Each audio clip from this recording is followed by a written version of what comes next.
બધાની સાથે આવું થાય જ છે. બરાબર જુઓ મિત્રો, આ મારો વિડીયો જે છે એ ઘણી ઘટનાઓ દરેક માણસ જોડે લગભગ ક્યાંક ક્યાંક બનતી હોય છે અને લગભગ સમાન જેવી હોય છે. ઘટના જુદી હોય પણ આપણે એવું માનીએ કે મારી સાથે જ કેમ આવું થાય છે, ખોટી વસ્તુ છે. આવું બીજા વ્યક્તિ સાથે પણ થતું હોય પણ એ તમને ખબર ના હોય, તમારી આગળ કદાચ એનું વર્ણન ના થયું હોય, પણ અમુક જીવનની જે ઘટનાઓ છે, ઘટના જુદી હોય પણ બને છે દરેક જોડે. ધારો કે આપણને કંઈક અસફળતા મળી ત્યારે આપણે એવું વિચારીએ કે મારી સાથે જ કેમ આવું થાય છે, હું આટલો હોશિયાર છું, બહુ મહેનત કરી છે મેં, છતાં મારી સાથે થાય છે કેમ આવું? નહીં, આવું બધાની સાથે થાય છે. મિત્રો, મારે 2 દિવસ પહેલાં જબરજસ્ત વરસાદ પડતો હતો. જે મેં ગાડી બાંધી હતી એ ભાઈને મેં ફોન કર્યો કે આજે તમે ટાઈમસર આવી જજો, વરસાદ ચાલુ છે. એ મિત્ર આવવાનું કીધું તો હું આવી જઈશ. બન્યું એવું, સાંજનો સમય હતો, 6-1 વાગ્યાની પછીનો. ગાડીવાળા ભાઈએ હા પણ પાડી મને, પણ વરસાદ જબરજસ્ત પડતો હતો એટલે ભૂલી ગયો મને બસ સ્ટેન્ડથી લેવાનું. નીકળી ગયો આગળ, ખાસો 5 કિલોમીટર દૂર ગયો. હું તો એની રાહ જોઈને જ ઊભો હતો. પછી મેં એને ફોન કરીને કહ્યું, કેટલે છો ભાઈ? કે સર હું તો નીકળી ગયો, ભૂલી ગયો, સોરી. તમે કહેતા હોય તો પાછો લેવા આવો. નહીં, તમે 5 કિલોમીટર પહોંચ્યા છો, નીકળી જાઓ. મિત્રો, મને સેટ લાગ્યું કે હવે વરસાદની આવી સિઝન છે, કયું સાધન 6 વાગ્યાથી ઉપર સમય નીકળી ગયો હતો, લગભગ 6:15 6:30ની આસપાસ સમય થયો છે. એ વિચારતો તો એટલી જ વારમાં એક લક્ઝરી બસ આવી ગઈ, એસી બસ, જે પેલા ચોમાસાના લીધે ઉકળાટ તો હતો શરીરમાં, એક બાજુ વરસાદ એક બાજુ ઉકળાટ, અને એસી વાળી એટલી સરસ બસ મળી ગઈ અને મારું મન ખુશ થઈ ગયું, હૃદય ખુશ થઈ ગયું. તો મિત્રો, આવી ઘટનાઓ દરેકની જોડે બનતી હોય છે.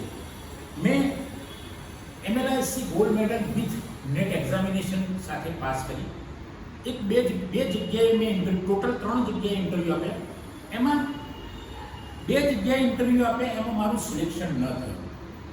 એક સર મારું ઇન્ટરવ્યૂ લેવા આવ્યા હતા, એમને પ્રશ્નો પૂછ્યા, એના મોટાભાગના જવાબ આવ્યા કે સર એટલા ખુશ થઈ ગયા કે બહાર આવીને એમણે મને કહ્યું કે ભાઈ તારું ઇન્ટરવ્યૂ જબરજસ્ત હતું, પણ અહીંયાનો તું વિશ્વાસ છોડી દેવી.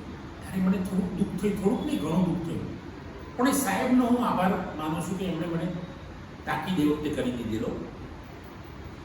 પતી ગયું. પછી બીજી જગ્યાએ બીજી એક યુનિવર્સિટીમાં મારું ઇન્ટરવ્યૂ આવ્યું. હું નેટ પાસ, ગોલ્ડ મેડલ, છતાંય ત્યાં પણ કોઈ કારણસર સિલેક્શન ન થયું. ખૂબ દુઃખી થયો. 2 ઇન્ટરવ્યૂમાં, જિંદગીના પહેલા 2 ઇન્ટરવ્યૂમાં ખૂબ દુઃખી થયો. મિત્રો, થોડાક સમય પછી મારું ગુજરાત વિદ્યાપીઠનું વ્યાખ્યાતા એટલે આસિસ્ટન્ટ પ્રોફેસર તરીકેનો કોલ લેટર આવ્યો અને થોડાક દિવસમાં એનું ઇન્ટરવ્યૂ થયું અને હું સિલેક્ટ થઈ ગયો.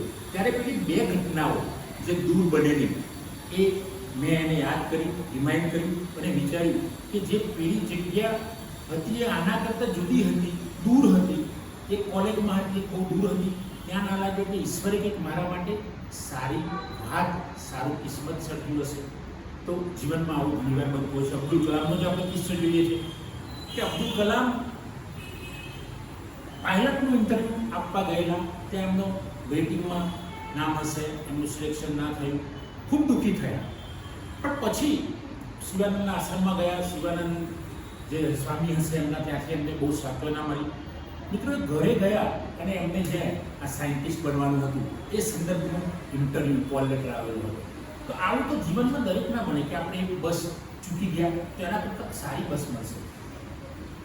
વિમાન દુર્ઘટના જે ગયા વર્ષે લગભગ 1 વર્ષથી વધારે સમય થયો એ દુર્ઘટના બનેલી, એમાં એક બેનના વિશેનો બહુ સરસ રિપોર્ટ રોજ એ વખતે આવતો હતો. એ બેન, એક જ બેન એવા હતા કે જે પ્લેન ચૂકી ગયા હતા, સમયસર આવ્યા નહોતા અને એ દુઃખ વ્યક્ત કરતા હતા. અને પછી થોડીક વાર પછી પ્લેન ઉપડ્યું અને ત્યાં ધડાકા સાથે પ્લેન પડ્યું. એ બેન બચી ગયા. ત્યારે એમણે ભગવાનનો પાડવાનો રડી ગયા જેમ કે હું બચી ગઈ. તો મિત્રો, ઘણીવાર ઈશ્વર તમને બચાવવા માંગતો હોય અથવા તો ઈશ્વર તમને આ જે અસફળતા મળી છે એના કરતાં કદાચ મોટી સફળતા આપવા માંગતો હોય.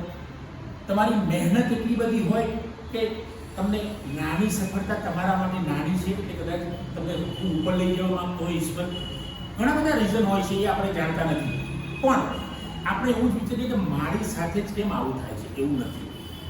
તમારી ડેસ્ટિની જ્યાં નક્કી કરેલી હશે, તમારું ડેસ્ટિનેશન તમને મળી જશે. કારણ કે ઈશ્વરે અથવા તો કોઈ પરમ શક્તિમાં જેમ આપણે માનતા હોય એને તમને અહીંયા મોકલ્યા છે, તો તમારા માટે સ્પેશિયલ એને વ્યવસ્થા કરી જ હોય. પણ એ વ્યવસ્થામાં આપણે સેટ થવા માટે સખત મહેનત કરવી પડશે, સખત પરિશ્રમ કરવો પડશે. કિસ્મત તો સાથ આપશે, કારણ કે પરિશ્રમ કરશો, મહેનત કરશો તો કિસ્મત સાથ આપશે. પણ પેલું વાક્ય ભૂલી જવાનું, મારી સાથે જ કેમ આવું થાય છે. બધાની સાથે થતું હોય. તમે સર્વે કરો, તમે રૂબરૂ મુલાકાત લો પબ્લિકની, કોઈ લોકોની, તો તમને જાણવા મળશે કે એમને તો તમારા કરતાં પણ વધારે ખરાબ થયું હતું, છતાં પણ એ અત્યારે હાલ સારી જિંદગી જીવે છે. એટલે દરેકના જીવનમાં પ્લેન ચૂકી જવું, ગાડી ચૂકી જવી, ટ્રેન ચૂકી જવું, ઇન્ટરવ્યુમાં સિલેક્ટ ના થવું, સ્પર્ધાત્મક પરીક્ષામાં જબરજસ્ત મહેનત કરી હોય છતાં પણ સફળતા ન મળવી, એના કારણે ઘણી મુશ્કેલીઓ થાય છે. મારા મોટા ભાઈની જ વાત કરું તો જીપીએસસીમાં લેખિત પરીક્ષામાં સારા માર્ક્સ સાથે પાસ થઈ ગયા, પણ ઓરલમાં ન આવ્યા. તો એમને દુઃખ થયું એકાદ બે દિવસ પછી. એમને વિચાર્યું કે નહીં, ભગવાને મારા માટે કંઈક અલગ નક્કી કર્યું હશે, અને એવું જ થયું. એમને બિઝનેસ એટલો સરસ ચાલ્યો કે એમને જોબ છોડી દીધી ગવર્મેન્ટ. તો કદાચ જીપીએસસી કરતાં પણ સારી જગ્યાએ કામ કરી રહ્યા છે, કરી રહ્યા હતા. તો મિત્રો, આવું જીવનમાં બનતું હોય છે કે મારી સાથે જ કેમ આવું બને, એવું નથી. બધાની સાથે આવું બને છે.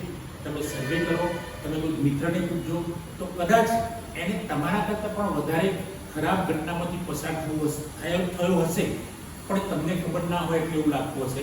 એટલે કંઈક ખરાબ ઘટના બને, તમારું કોઈ નોકરીમાં સિલેક્શન ના થાય, તમે કોઈ પરીક્ષામાં અસફળ થાઓ, તમે જિંદગીના કોઈ રસ્તા પર બરાબર ચાલી ના શકો, મંજિલ સુધી પહોંચી ના શકો, ત્યારે એકદમ નિરાશ થવાની જરૂર નથી. કારણ કે નિરાશ થવાય, દરેક વ્યક્તિ નિરાશ પણ થાય, પણ એ નિરાશામાં પણ એક એવું આશાનું કિરણ આવી જાય છે કે પેલી હજારો નિરાશાઓને મટાડી દે છે. કારણ કે મિત્રો, અંધારું તો એક જ છે, પણ લાખો કરોડો તારા છે એની સામે જુઓ તમે.